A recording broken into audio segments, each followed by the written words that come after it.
आज म जापानिज अक्षरबाट बार, नम्बर, महिनालाई के भन्छ भन्ने कुरा भन्न गइरहेको छु। विशेष गरी त जापानिज भाषामा हिरागाना, कातागाना र खान्जी हुन्छ र म तीमध्येको चाहिँ म हिरागानाबाट लेखेको अक्षरबाट बार, नम्बरलाई के भन्छ भन्ने कुरा भन्न गइरहेको छु। सर्वप्रथम बार, युउबी भनिन्छ बारलाई जापानिज भाषाबाट। आइतबारलाई निचियोबी भनिन्छ जापानिज भाषाबाट। सोमबारलाई गेचु योबी भनिन्छ। मङ्गलबारलाई खा योबी भनिन्छ। बुधबारलाई सिइयोबी भनिन्छ। बिहिबारलाई मोकु योबी भनिन्छ। शुक्रबारलाई किन योबी भनिन्छ। शनिबारलाई दो योबी भनिन्छ। भने नम्बरलाई चाहिँ के भनिन्छ जापानिज भाषाबाट भने सोयोबी जी भनिन्छ। सोयुजी भनिन्छ नम्बरलाई। एकलाई इची भनिन्छ, दुईलाई नि भनिन्छ, तीनलाई सान भनिन्छ, चारलाई योन भनिन्छ, पाँचलाई गो भनिन्छ, छलाई रोकु भनिन्छ, सातलाई नाना भनिन्छ, आठलाई हाची भनिन्छ, नौलाई क्यु भनिन्छ, 10लाई जिउ भनिन्छ, 11लाई जिउ इची भनिन्छ, 12लाई जिउ नि भनिन्छ, 20लाई जिउ नि जिउ भनिन्छ, 30लाई सान जिउ भनिन्छ। त्यसै गरी महिनालाई के भनिन्छ भने गा चु भनिन्छ। महिनालाई जापानिज भाषाबाट गाचु भनिन्छ। अब जनवरीलाई इचिगाचु भनिन्छ। फेब्रुअरीलाई निगाचु भनिन्छ। मार्चलाई सानगाचु भनिन्छ। अप्रिललाई सिगाचु भनिन्छ। मेलाई गोगाचु भनिन्छ।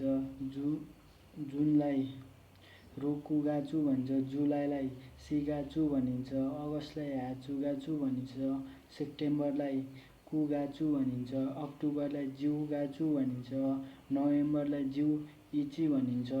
डिसेम्बरलाई जिउनि गाचु भनिन्छ।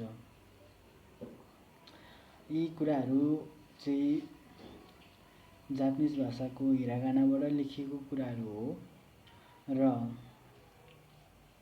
केही साथीहरूले जापानिज भाषा पढ्ने सोचमा हुनुहुन्छ, कोही पढ्दै हुनुहुन्छ होला।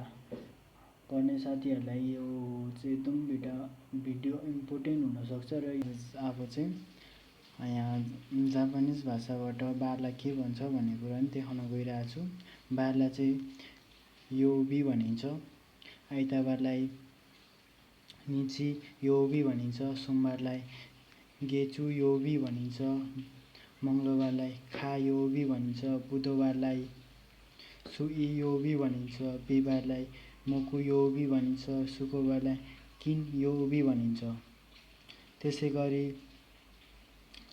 शनिबारलाई दो योबी भनिन्छ। भने नम्बरलाई चाहिँ के भनिन्छ भने सिओजी भनिन्छ। सिओजी भनिन्छ नम्बरलाई। यहाँ भिडियोबाट नि हेर्न सकिन्छ मजाले। भिडियोबाट हेर्दै प्र्याक्टिस गर्नु पनि सकिन्छ। यो एक महत्त्वपूर्ण कुरा पनि हो जापानिज भाषाको। यो एकलाई इची भनिन्छ, दुईलाई नि भनिन्छ, तीनलाई सान भनिन्छ, चारलाई योन भनिन्छ, पाँचलाई गो भनिन्छ, छलाई रोकु भनिन्छ, सातलाई नाना भनिन्छ, आठलाई हाची भनिन्छ, नौलाई कियु भनिन्छ, 10लाई जिउ भनिन्छ, 11लाई जिउ इची भनिन्छ, 12लाई जिउ नि भनिन्छ, 20लाई नि जिउ भनिन्छ, 30लाई सान जिउ भनिन्छ। मैले चाहिँ किन यो 12देखि एकैचोटि 20 र 30 लेखेँ भने यो 12देखि 20सम्म एउटै कुरा हो र 20लाई पनि कसरी जोड्ने र भन्ने अनि त्यसपछि 30लाई कसरी जोड्न सकिन्छ भन्ने कुरा हो। यो प्र्याक्टिस गर्नुहुन्छ भनेर मैले छोडेको हो। त्यसै गरी महिनालाई के भनिन्छ? महिनालाई गाचु भनिन्छ। अब जनवरीलाई इचिगाचु भनिन्छ। फेब्रुअरीलाई निगाचु भनिन्छ। मार्चलाई सानगाचु भनिन्छ। अप्रिललाई सिगाचु भनिन्छ। मेलाई गोचुगाचु भनिन्छ। जुनलाई रोकुगाचु भनिन्छ। जुनलाई रोकु गाछु, जुलाईलाई सी गाछु, अगस्तलाई हाचु गाछु, सेप्टेम्बरलाई कु गाछु, अक्टोबरलाई जिउ गाछु, नोभेम्बरलाई जिउ इची गाछु, डिसेम्बरलाई जिउ नि गाछु। यो सबैभन्दा अब यो किन सेप्टेम्बरलाई चाहिँ यो कु लेख्यो भन्ने कुरा पनि छ र यहाँ माथि पनि हेर्न सक्नुहुन्छ अप्रिललाई किन सी लेख्यो भन्ने हो।